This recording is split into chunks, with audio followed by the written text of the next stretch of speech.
Right, welcome back. ఇక BJP నాయకులు దిలీప్ ఆచార్ గారితో మాట్లాడదాం. దిలీప్ ఆచార్ గారు, కొన్ని కోట్ల మంది ఆశించి లక్ష్యంగా పెట్టుకొని తెలంగాణను సిద్ధించుకున్నాం. ఆ తర్వాత మరి ఆ లక్ష్యం దిశగా బీఆర్ఎస్ 10 ఏళ్ల పాటు మేము బంగారు తెలంగాణ దిశగా అడుగులు వేశాము. తర్వాత ఇప్పుడు 7.5 పాటుగా కాంగ్రెస్ ఏం చేస్తుంది అనేది వాళ్ళు విమర్శిస్తున్నారు. ఒక బీజేపీ నేతగా మీరు ఎలా చూస్తున్నారు ఈ 11 ఏళ్ల రాష్ట్రం సిద్ధించిన తర్వాత పరిస్థితిని తెలంగాణలో?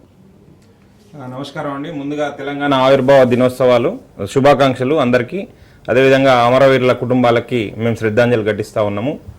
ఒకటి, మనం 2 అంశాలు మాట్లాడుకుంటే 9.5 సంవత్సరాల పాలన బీఆర్ఎస్ పాలన, ఈ 1.5 సంవత్సరాల పాలన కాంగ్రెస్ పాలన. అదేవిధంగా మీరు ఆల్టర్నేట్గా 11 సంవత్సరాల పాలన మోడీ గారి పాలన. ఇవన్నీ కంపారిజన్ చేసుకుందాము, మాట్లాడుకుందాం. అంశాల వారీగా మాట్లాడితే మనము చాలా సందర్భాల్లో మాట్లాడుకున్నాం కాబట్టి బీఆర్ఎస్ పాలన గురించి మనం ఎక్కువ మాట్లాడాల్సిన అవసరం లేదు. ఎందుకు అని అంటే బీఆర్ఎస్ పాలనలో చాలా రకాల అవకతవకలు జరిగినాయి, అక్రమాలు జరిగింది, అవినీతి జరిగింది. అది చూసినాము, అనుభవించినాము. దాని పర్యవసానమే వచ్చిన రిజల్ట్ అని అనుకుందాము. చేస్తాము అని చెప్పారు. దానికి సంబంధించిన అన్ని రకాల కార్యక్రమాలు చేస్తాము, అవినీతిని బయట పెడతాము, ముందుకు తీసుకొని వస్తాము అని చెప్పారు. ఏ ఒక్క కార్యక్రమం కూడా 1 సంవత్సరంన్నర గడిచిపోయింది ఇప్పటి వరకు. ఎక్కడ వేసిన గొంగలు అక్కడనే ఉన్నది. తెలంగాణ సమాజం ఎదురు చూస్తూ ఉంది. హామీలు అక్కడ పక్కన ఇచ్చిపెట్టి కనీసం నేను చాలా చిన్న విషయం అండి, పెద్ద విషయం అవసరం లేదు. ధరణిలో అక్రమాలు జరిగినది, అవినీతి జరిగిందని చెప్పి అందరం చెప్పినాం, అందరూ ఒప్పుకున్నారు. ధరణిని అందుకనే మారుస్తా ఉన్నాము, మేము భూమాతను తీసుకొని వస్తున్నాం. మీరు ధరణిలో జరిగిన అక్రమాలలో 1,00,000 ఎకరాలు వీళ్ళు అన్యాక్రాంతమైన ఆ భూములు ఎస్సీ ఎస్టీలై బీసీలై అన్యాక్రాంతమైన అయినాయి. 1,000 ఎకరాల భూమి అన్న వీళ్ళు స్వాధీనం చేసుకున్నారా? అక్రమాలు జరిగితే ఆ భూమిని స్వాధీనం చేసి ఎవరిని జైల్లో పెట్టాల్సిన అవసరం లేదు, ఎవరిని 3rd డిగ్రీ ఉపయోగించాల్సిన అవసరం లేదు. రికార్డులు తారుమారు చేసిందని చెప్పారు. ఆ తారుమారు చేసిన రికార్డులను పరిశీలిస్తే ఈ భాగవతం బండారం బయటపడుతుంది. ఎందుకు జరుగుతలేదు అని అంటే మీ మధ్యలో లోపాయికార ఒప్పందాలు జరుగుతూ ఉన్నాయనేది జగమెరిగిన సత్యము. అందుకనే ఇదేం చేష్టలు చూస్తూ ఉంది. వీళ్ళందరినీ ఎట్లా బఫూలను చేయడం కోసం, అంటే ప్రజల్ని బఫూలను చేయడం కోసం ప్రయత్నం చేస్తూ ఉన్నారు. నేను ఒక్కొక్క అంశం చెప్తానండి. వీళ్ళు ఎన్నికల మేనిఫెస్టోలో చాలా కేటగారికల్గా పెట్టిన అంశం ఏంటంటే, మేము తెలంగాణ ఉద్యమకారులు ఎవరైతే అమరులైనరో అమరుల కుటుంబాలకి వాళ్ళు 1,200 మంది 1,300 మంది చనిపోతే కేవలం 800 మంది కుటుంబాలకే వీళ్ళు ఆర్థిక సహాయం చేసిండ్రు. మేము వచ్చిన తర్వాత వాళ్ళకి ఖచ్చితంగా ఆర్థిక సహాయం చేస్తాము, 250 గజాల ప్లాట్లను ఇస్తాం వాళ్ళ ఆ కుటుంబాలకు అని చెప్పారు. కేవలం చిన్న అంశం, అదేం పెద్ద రాకెట్ సైన్స్ కాదు, దాన్ని ఏం పెద్ద ఎత్తుకాల్సిన అవసరం లేదు. కుటుంబాలు ఎక్కడ ఉన్నాయో అందరికి తెలిసిన విషయమే. మీరు చెప్పారు, మేము చెప్పినాం, జర్నలిస్టులు చెప్పారు, టీవీలు చెప్పినాయి, పేపర్లు చెప్పినాయి. ఎందుకు చేయలేకపోయినరు? సంవత్సరాన్నర కాలంలో ఈ చిన్న విషయాన్ని ఎందుకు గుర్తించలేకపోయినరు? అదిగాక ఈరోజు తెలంగాణ ఆవిర్భావ దినోత్సవం సందర్భంగా తెలంగాణ ఉద్యమకారుల తల్లిదండ్రులు ఆ కుటుంబ సభ్యులు అందరు కలిసి గన్ పార్క్ దగ్గరికి వచ్చారు. రేవంత్ రెడ్డి గారికి ఒక వినతి పత్రం ఇస్తామని చెప్పి ఆ కుటుంబ సభ్యులు వస్తే వాళ్ళందరినీ రేవంత్ రెడ్డి గారు రాకముందుకే అరెస్ట్ చేసి జైల్లో పెట్టిర్రు. అవునా కాదా? మీరు సమాధానం చెప్పాల్సిన, మీరు మాకు సమాధానం చెప్పాల్సిన అవసరం లేదు. తెలంగాణ సమాజం చూస్తుంది, మీ సమాధానం కూడా ఆశిస్తలేరు. మీరు ఆత్మ పరిశీలన చేసుకోండి అని చెప్తా ఉన్నాం. రెండో అంశము, నేను ఎక్కడెక్కడైతే నేను ధరణి గురించి ఏ విధంగా చెప్పినో, వీళ్ళు 10 సంవత్సరాల లోపల బీఆర్ఎస్ పాలనలో జరిగిన అవినీతి గురించి మేము కమిషన్లు వేసినాము, విచారణ జరుగుతుంది, వేగవంతం చేస్తాం, 3 నెలల లోపల విచారణ కమిటీని తీసుకొని వస్తామని చెప్పారు. ఎందుకు చేయలేకపోతున్నారండి? ఎందుకు చేయలేకపోతున్నారు? మీరు జాబ్ క్యాలెండర్, అసలు నీళ్లు నిధులు నియామకాలు అని చెప్పినాం కదా, జాబ్ క్యాలెండర్ ఎందుకు రిలీజ్ చేయలేదు? చేస్తామని చెప్పారు కదా, మీరే ఎన్నికల మేనిఫెస్టోలో చెప్పారు, తర్వాత కూడా చెప్పారు. మన 53,000 మందికి మేము నియామక పత్రాలు ఇచ్చినామని ఘనంగా చెప్పుకున్న సందర్భంలో కూడా జాబ్ క్యాలెండర్ ఇస్తామని చెప్పి అసెంబ్లీ సాక్షిగా చెప్పిండు రేవంత్ రెడ్డి గారు.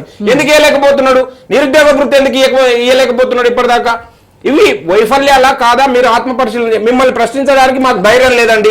మీరు మా గొంతు నొక్కడం కోసం ప్రయత్నం చేస్తారు, బుల్డోజ్ చేయడం కోసం ప్రయత్నం చేస్తారు. తెలంగాణ సమాజం చూస్తూ ఉంది. మీరు ప్రజాపాలన కాదు, ప్రజా కంటక పాలన చేస్తా ఉన్నారు. ఇంకొక విషయం ఏంటంటే, నీళ్లు నిధులు నియామకాలు అని చెప్తా ఉన్నారు. పాలన ఏ విధంగా నడుస్తుందని ఈ రోజు తెలంగాణలో మీకు డబ్బులు ఎక్కడి నుంచి వస్తున్నాయి?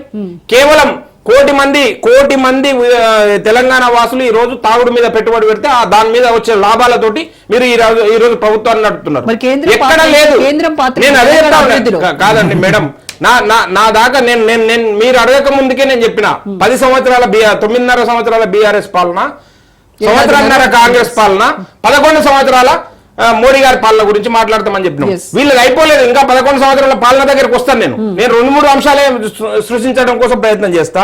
మీరు ఎందుకు ఈ 4 కోట్ల రూపాయలు ఇచ్చి ఈరోజు ప్రకటన చేసినారు?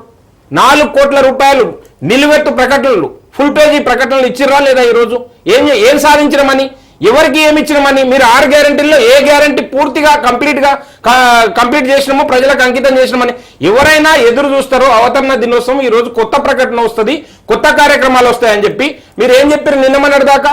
రాజీవ్ యువ వికాసం ఒక విప్లవాత్మకమైన మార్పుకు నాంది కాబోతుంది అని చెప్పారు. 16 లక్షల అప్లికేషన్లు వస్తే 4 లక్షలు ఒడబోసి 4 లక్షల అప్లికేషన్లు తీసుకొని వచ్చినాం, ఇస్తున్నాము అని చెప్పారు. ఈ రోజు రాత్రి అర్ధరాత్రి లోపల ఆ ప్రకటన కూడా లేదు. మేము తర్వాత ఇంకా దాని మీద విచారణ చేయాల్సి ఉంది, మేము చేయాల్సి ఉంది అని చెప్పి దాన్ని కూడా ఆ ప్రకటన కూడా విరమించుకున్నారు. కనుక మేము ఏమంటున్నాము, మీరు ఎన్ని రకాలుగా చెప్పినా 16 లక్షల అప్లికేషన్లు వస్తే 4 లక్షల మందికే ఇస్తామని మీరే చెప్పారు కదండి, ఎందుకే లేకపోయారు? అదే విధంగా మీ పాత్ర భారతీయ జనతా పార్టీ అధికారంలోకి వచ్చిన 11 సంవత్సరాల లోపల మేము చెప్తా ఉన్నాం, తెలంగాణ సపరేట్ దేశం కాదు, తెలంగాణ భారతదేశంలో అంతర్భాగం. ఖచ్చితంగా చెప్తా ఉన్నాం. ఈ రోజు మేము చెప్పే అంశము భారతీయులకు అందరికీ తెలుసు. కాంగ్రెస్ పార్టీకి లేకుంటే కళ్ళుండి చూడని వాళ్ళకి, లేకుంటే చెవులుండి వినని వాళ్ళకి మేము చెప్పదలుచుకోలేదు. అర్థం చేసుకునే వాళ్ళకి అందరికి చెప్తా ఉన్నాం. అర్థం చేసుకున్న వాళ్ళే మమ్మల్ని హక్కున చేర్చుకుంటా ఉన్నారు. మేము చెప్తా ఉన్నాం, గత ప్రభుత్వం భారతదేశము పనులన్నీ చెప్పారు కదా మీరు, వాళ్ళ మేము చేసిన పనులు చెప్తా ఉన్నాం మేడం, మేము చేసిన పనులు చెప్తా ఉన్నాం. మీరు ప్రకటనలు ఇచ్చిర్రు, ప్రకటనలో ఎన్ని అంశాలను పొందుపరిచిర్రు? మేము ఇందిరమ్మ ఇల్లు కట్టినామని చెప్పి ప్రకటనలు ఇచ్చిరండి, ఇస్తారా?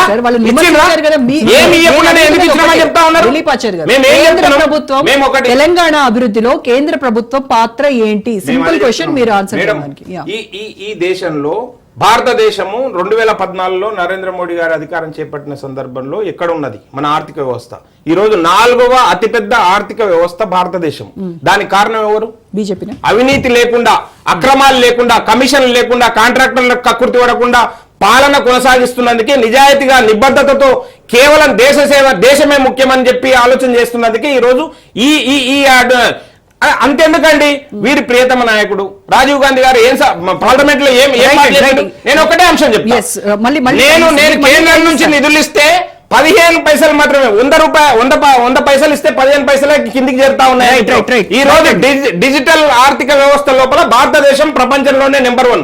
ఎందుకు పోతా ఉన్నాయి? 100 రూపాయలు ఇస్తే 100 రూపాయలు ఎందుకు వస్తున్నాయి కింది దాకా? అర్థం చేసుకోండి.